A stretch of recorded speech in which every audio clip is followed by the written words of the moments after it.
सभी बच्चों को प्रणाम। आज कक्षा 10वीं हिंदी विशिष्ट हिंदी में हम पढ़ रहे हैं अभी पद्यांशों का अर्थ। जनतंत्र का जन्म रामधारी सिंह दिनकर कवि हैं।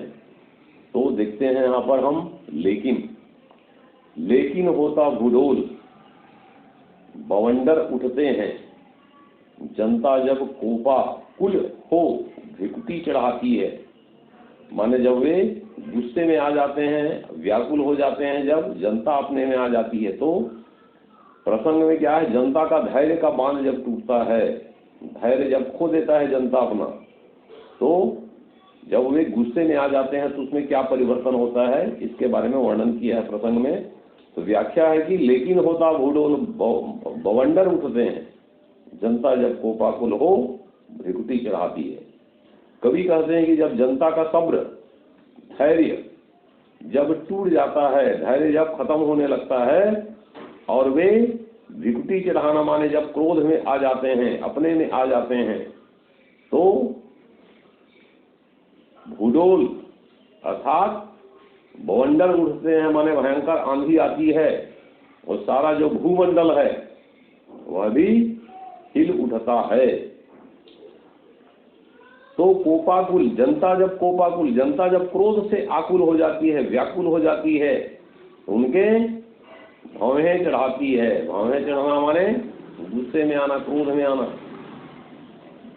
तो भयंकर तूफान भी खड़ा हो जाता है। तो कवि प्रशासकों को संबोधित करते हुए कहते हैं कि हे शासकों, दो राह माने आप रास्ता दे दो।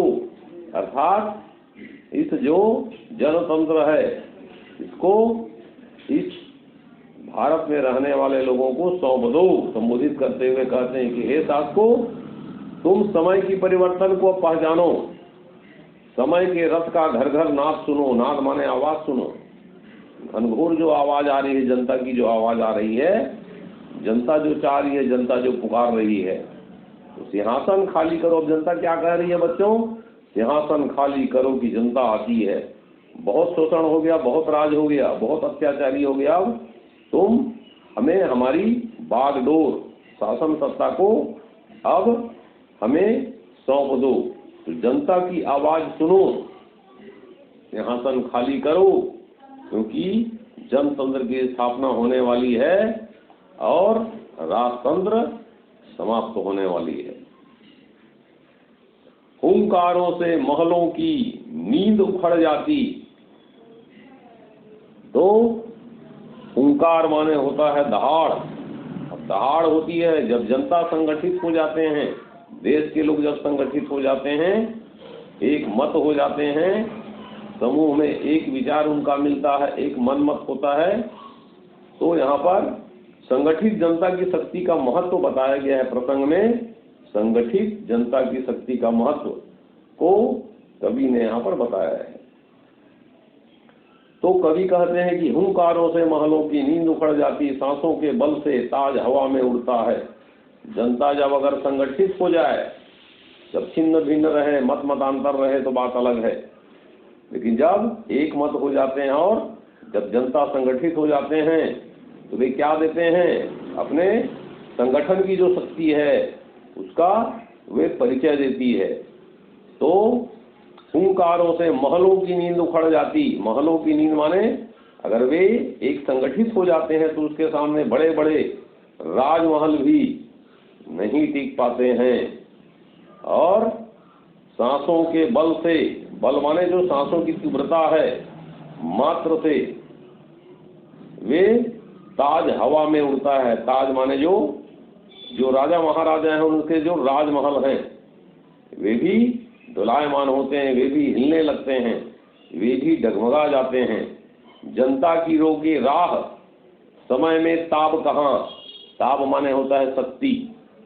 तो कवि कहते हैं कि जनता की राह रोक ले।